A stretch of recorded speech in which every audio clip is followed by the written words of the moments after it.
Hello. So sorry for the late start of this webinar. I'm extremely sorry, but we are now live and we have got over the challenges of technology. So I want to say a big apology for the late start of the session. Anyone who is from English Quest, could you please just let your teachers know that we are now going live and that we are ready to begin the training. Once again, I'm very sorry for the late start of this webinar. I want to welcome all of you. We will just wait for another 1 minute just to give people a chance to join. Anyone that joined at the start of the webinar at 5:30, perhaps there are a couple more people who want to rejoin. So we will start the actual webinar in about 1 minute. So just for now, please get yourself a glass of water, get yourself comfortable. Also, if you could please have in front of you the PDF that the program managers shared with you on WhatsApp. There is a PDF on WhatsApp that the program managers shared, so please do check your English Quest channel on WhatsApp. Have a look there, please, for the PDF. Find that PDF and have that in front of you, please, because that is what we will be using as the basis of our training today. So we'll just give a couple more few more seconds just to allow people to rejoin who have perhaps gone because they thought that I wasn't coming. So very sorry about the technical issues there. So please, as I said, please have in front of you the PDF, the document that your program managers sent earlier today. It's called Do's and Don'ts. So English Quest lessons, do's and don'ts. So things to do in your classes and things not to do in your classes. So please make sure you've got that. You can give me a thumbs up to let me know if you have got that in front of you. So we will be looking at that PDF of do's and don'ts in English Quest lessons. We're going to be using that for the basis of our conversation today. The session will run in two parts. The first part, we will talk about the do's of English Quest lessons, so things that you should be doing. And then we will talk about the things that you should not be doing in your English lessons. Okay, so we're going to talk about the do's, so things you should do, and the don'ts, things that you shouldn't do in your English Quest English lessons.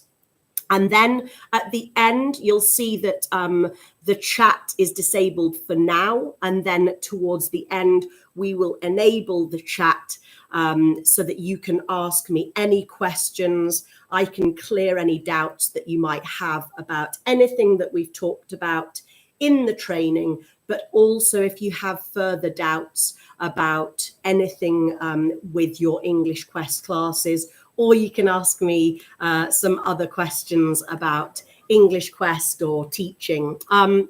So those of you that haven't met me before, my name is Charlotte Mccormick. I am the Chief Learning Officer at English Quest. Those of you may recognise I am from the UK. I'm from the north of England. I was born in a city called Leeds.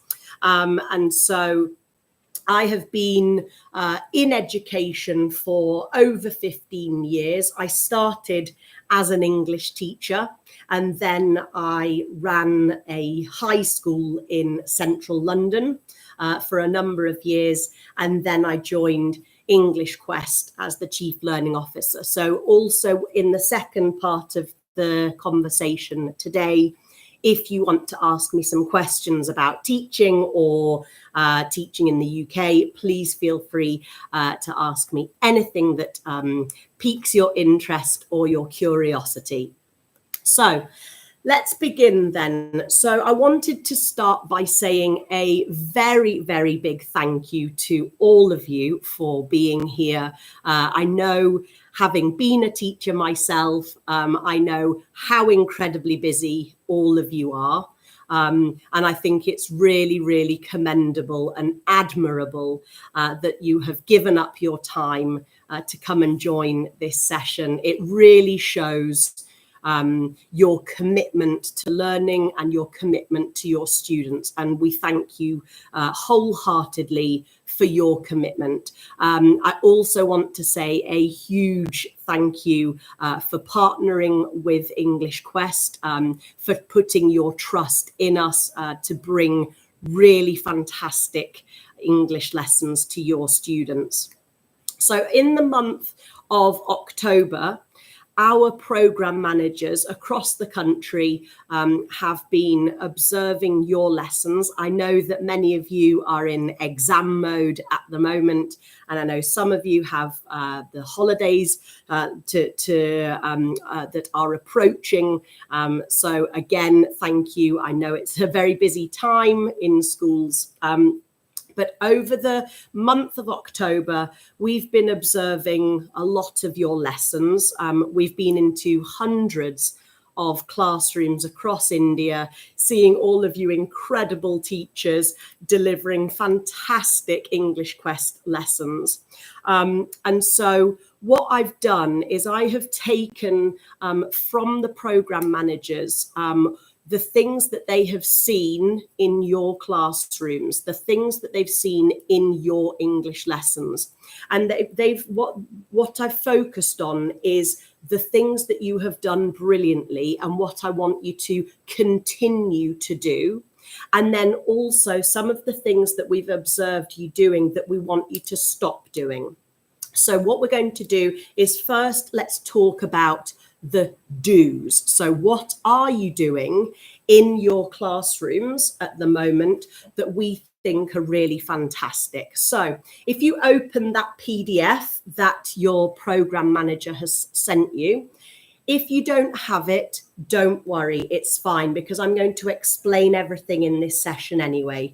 And then after the session or now, you can just message your program manager on WhatsApp and just ask them for the PDF from Charlotte, and they will know what you're asking for. But as I say, don't panic. If you don't have it now, it's not a problem. I'm going to go through everything. And then if your program manager can send it now, that's great. Otherwise, you'll get it after the session. So the first thing we're going to talk about is things that we've seen fantastic teachers doing in their English lessons and things we want you to continue to do. So the first thing is starting with urgency. So I obviously did not start this session with urgency. I was trying very hard. But when you start your lesson, your English Quest lesson, and this should be for all of the lessons that you teach. I know that so many of you are not just English teachers, you're teaching other subjects as well. When you start a lesson, start it with urgency. That means you need to start quickly and with lots of energy and with the intention that you want to maximize the learning time in your classroom. It's very important that the beginning of your lesson sets the tone for how the rest of your class will go. If you start a lesson slowly and without urgency, then the energy of the room and the children will expect from themselves and from you that the lesson will be slow paced, there isn't much urgency, and it's not that important. So the difference from children walking into the classroom very slowly, taking time to put their bag down. You're taking time to put the visuals up on the board. You're still loading the lesson on your app. You're trying to find what lesson it is whilst the children are not ready to learn. That sets a tone that the learning isn't as important as it should be. So if you come into your class with urgency, it means that you've got everything ready. Your visuals are on the board. The lesson is open on your app. You already know what lesson you're teaching. The children walk in with purpose, sit down, ready to learn, and you begin the lesson right away from the start. So it's very important that at the beginning of the lesson, you set that tone for how the rest of the class will be. Another thing that we want you to do is follow the script. You have exactly what you need to deliver an outstanding lesson of English. So the best teachers are the ones that say exactly what's on the script, because these are very, very carefully designed. So we want the children to just hear what is on that script. And I'll talk about things not to do afterwards. But for now, the very best teachers are the ones that move through the script using only the words that is in front of them on the app. Another thing, I understand, having seen lots and lots of you in classrooms across India and having taught DICE myself, that there are lots of things to think about. You're managing behavior, you're managing performance of the children, you're using your app, you're using the visuals. There's lots going on. And sometimes we forget to praise the students. The best teachers are the ones that constantly add small amounts of praise throughout the lesson. So not taking a long time to give individual praise for a long time, just ending good, excellent, nice, well done, good, keep going. So very, very short praise that doesn't slow the pace down of the lesson, but the children hear those words and they're important to the children because they then get the motivation to continue. They feel good when they're praised. The other thing that I would really encourage you to do, and I've seen some teachers do this brilliantly, is look up and be looking at the students often.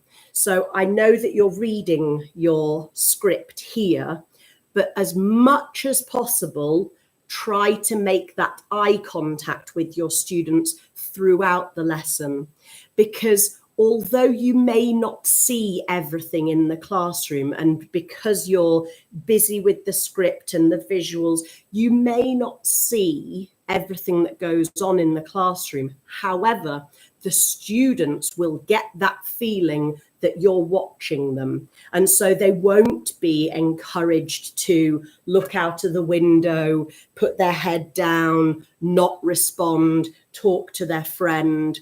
The way that you make sure that students feel as though you're observing them is by making lots of eye contact with them throughout the class. The other thing that we want you to do is use the whole class response, and I've put for 90% of the lesson. So for 90%, which is the vast majority of the lesson, we want you to be giving whole class responses. So the students should be all responding together, and then you're saying your questions or your sentences to repeat, and the whole class are responding together. And that's the main structure of your lesson. You should, for the majority of your lesson, have all of the class responding. You respond, they all respond. You respond, they all respond.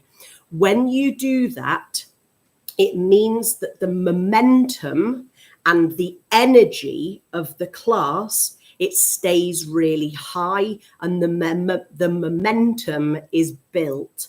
What happens, and then we'll talk about this now, what happens if you do an individual turn, the energy and the momentum drops immediately.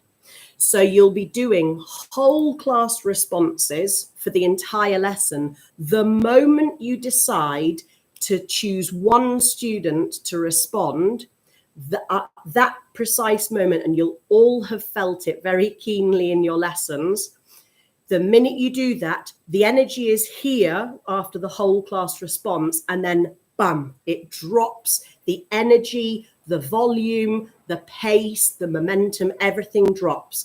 And that's not to say don't do the individual turns. It's to say use them very, very infrequently. So don't use them very often, because we want the energy and the momentum of the class to be built so that all of the children are engaged and motivated and the energy is high.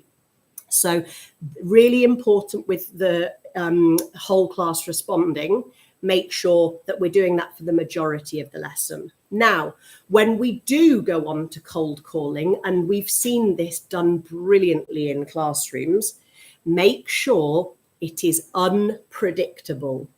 So what the best teachers that we've seen, what they do is they will start with the whole class response majority of the time, and then they will go to one student here at the front of the classroom and say, your turn. And then very, very quickly, they give the response, good, nice. And then they go to the other side of the room and they choose somebody from the opposite corner of the room. Good, excellent. And the unpredictable pattern of selecting students means that all of the students are alert and they're thinking, it could be me next. So that's the point about cold calling or individual turns. When we select individuals in the classroom, we do it unpredictably so that the children have no idea who's going to be asked next. So it keeps them motivated, it keeps them alert. So it's a great way to keep the students engaged in the lesson. Another thing that we've seen the great teachers doing is speaking naturally and normally. So I'm speaking English. I am speaking English in a natural way. I'm not singing, I'm not shouting, I'm speaking clearly and at a nearly normal rate. I'm speaking a little bit slower because some of you majority of you won't have English as your first language. So I'm speaking a little bit slower than I normally would. However, I'm not singing and saying my sentences like this and up and down, and I'm not shouting anything. The reason why we say that you should speak naturally and at a nearly normal pace is because we are building fluency for our students. We want our students to become fluent in English. And if we don't speak naturally, or if we speak too quickly or in a sing-song way, or if we're shouting, for example, the children won't learn how to speak the language fluently and in a natural way. And the other reason why we talk about the volume and not shouting is because you are one individual in a class of sometimes 30, 40 children. A group of 30 or 40 children will always be louder than one individual teacher. So you should make sure that your voice is, the students are reflecting that. So what happens is what you say and what you do is what the students will also do. If you're very loud, the students will also be loud. And then you'll have to go even louder to speak above them. And it creates a very chaotic learning environment. So you make sure that what you want the students to mirror and do the same as you, make sure it's what you want them to do. So for example, speaking speaking at a normal pace, speaking in a natural way, speaking at a sensible volume, not shouting, not singing, for example. Then I'll just go for a couple more things of the do's, and then we'll just skip on to the don'ts. So the other thing that I wanted to pull out is make sure that you're using signals. So the last one on the do's list, use signals to direct the students. So using your hands is a really effective way of communicating what you want without using extra words. So when you're using your signals, so you can, if you want the students to wait or stop, you can use this. And of course, all of you are doing your sentence. So what is this? Get ready. And then your hand signal. That makes sure that all of the students respond together. So using signals to direct the students is very, very helpful, rather than you adding lots and lots of extra words. So for example, this is much more powerful for a group of 30 children than saying, wait, no, I haven't started yet. No, you need to, that's chaos. Keep very strong with your hand signals. That will direct your students and they will know what to do. And using get ready or get ready, and using hand signals and using these gestures will direct your students much more effectively. I want to make sure that you all know about the pronunciation feature that's on the app. Please do use that. So before your lesson, check the vocabulary of that lesson and make sure if there's anything that you're not sure about, anything you're unfamiliar with, just practice listening to the app, and that will help you to pronounce some of the more difficult words correctly. Things like bicycle and vehicle, they're horrible English words, and you don't necessarily say them as they are written. And I know that all of you will have encountered many, many words in English where it doesn't sound like it's spelt. So if you're not sure, listen to the app before your lesson so that you're making sure that you're really going into your lessons very confident with how you're going to teach the students the correct pronunciation. And then the last thing, please make sure that you're listening really carefully to the responses and checking that if any mistakes are made, make sure you go back and correct those mistakes. It's very important not to let small mistakes go or to continue if the students have made mistakes, because the curriculum works like building a house. The language of English in the way that we teach it, it's like a house. So we start by building the foundations and then we add the blocks on top of that. If you don't build every layer, every foundation of the language correctly and really strong, then that's all going to collapse. So in the beginning, pick up all of those small mistakes, because otherwise when you build on the language later on, they won't have those strong foundations in place. Okay, so I'm just going to take a quick drink of water and then we're going to move into the don'ts, and then we're going to open up the chat so that I can give you some time to ask me some questions. So let's go into some of the don'ts, and this is also things that we've seen over the years of being in classrooms, but also things that are kind of in opposition to some of the things I've already spoken about. So I won't take too long on lots of these, but some of the very important ones, like I said, of a do is sticking to the script. Please, what that means is don't explain anything. You don't need to explain any concepts. You don't need to explain anything. The script does the script. So when we learn a fluent language, when we learn our mother tongue, for example, we don't have explanations. We just hear the correct answer. We practice it. If we make a mistake, you correct it and say it again. That's how we're teaching English. So don't write anything on the board. Don't stop the lesson to try to explain anything. Trust in the process. If the children don't understand it straight away, they will with time. So just trust the process of the scripts. You shouldn't be writing anything down on the boards. Okay, the other things about repetition. The scripts are, and the curriculum is designed so that there are concepts that are repeated throughout the curriculum. So if the children don't master that immediately, there are multiple occasions and multiple opportunities for them to practice throughout. But equally, if the children have understood something very easily, please don't keep repeating.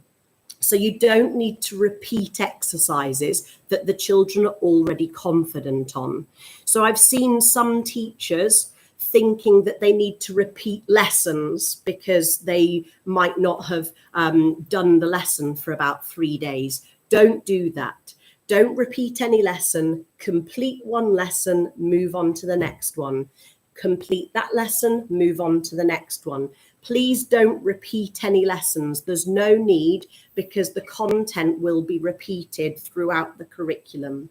The other thing is, if the children already know how to do something, please have the confidence to skip that exercise. So for example, many children know how to count already. If you have an exercise where you're teaching them counting or the alphabet, for example, or days of the week, some of these concepts the children already know. And so please don't repeat those and don't feel you have to deliver those exercises. Just continue and skip those exercises because the children will get bored. Other things, I'll skip through these quite quickly. Only read the blue text. Do not read the red or the black text. The red text is what the students are expected to say, and the black text is the instruction to the teachers. So make sure that you're only reading the blue. Now, with that, make sure you read all of the blue text. So where it says, for example, say or watch or my turn or your turn. So anything that is in the blue text, it's really important that you say all of those. So for example, listen or watch me. Make sure you're saying anything that's written in blue, and make sure that you are not saying anything that's in red or in black. Black is the instructions that you need to do. So for example, it might say in black, point to picture of dog. You point to that. You don't need to say the black text. And the red, as I said, keep the red text is only for what the students should say. And then a couple of final things. The behavior for learning that we want to see, we have put it in as slant, which is SLANT.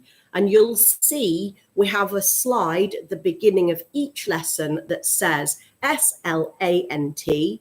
And that's what we expect the students to, that's the behavior that we want the students to model when they are listening and they are ready to learn.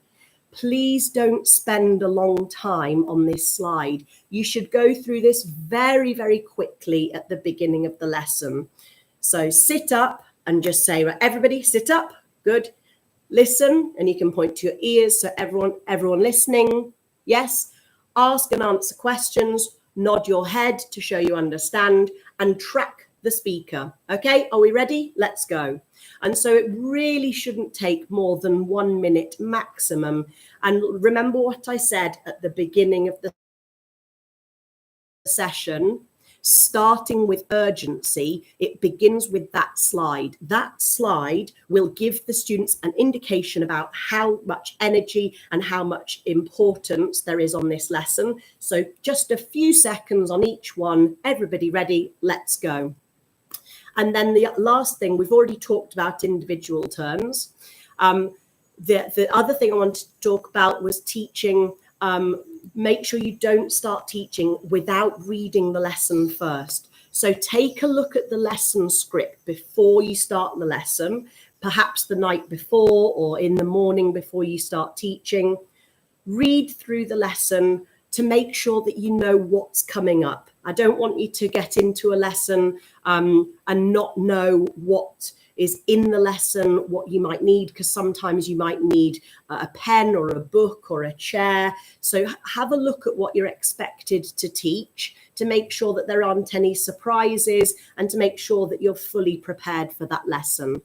And then the final thing about individual terms, I've already talked about how we do it unpredictably, so you can keep the students alert and ready to respond.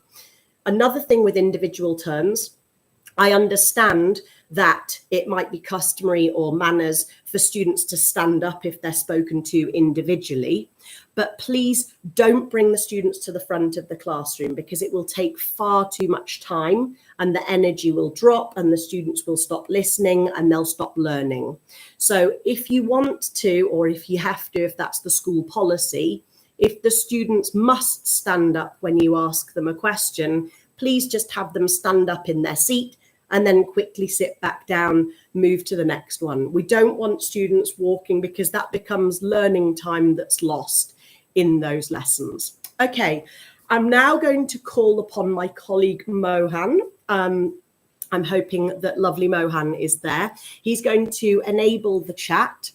And so you can ask me any questions that you might have. If you've got any doubts about anything that I have discussed, if you've got any questions that you'd like to ask me, if the chat doesn't appear on your browser or on YouTube, please just refresh the page. If you refresh the page, you should be able to see the chat box once Mohan has enabled it. Let me just check that Mohan is doing that for me.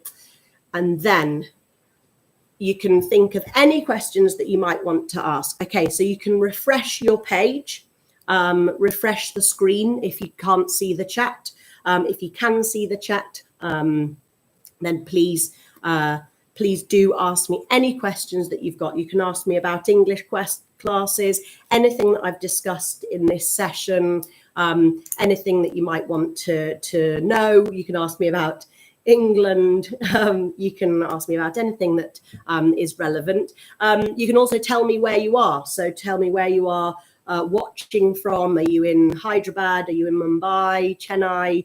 Where are you coming from? So please do also let me know. And I know that Mohan is going to keep me updated with any questions. So be brave and ask a question. And also program managers or anyone from English Quest, if you're also there and you've got any questions, or if you think that you'd like me to explain anything a little bit more, anything that I covered in the session, please do just let me know. There is no silly question, so please don't worry about that. I'm here to help. It's what we teachers do. That's all. That's what we exist for, helping others. So please do be brave. Ask me, and then please do also let me know where you are in India or in the world. Indeed, I would love to hear from you. So let's see, Mohan, have we had any questions yet? Program managers, please also kick off some questions to help everybody.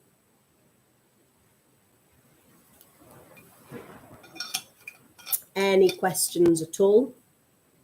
Let's see, and please do let me know where you're dialing in from, or where are you watching from. Do we have anyone from Mumbai? Do we have anyone from Tirupati, Sakleshpura maybe? Have we got anyone from any of those places?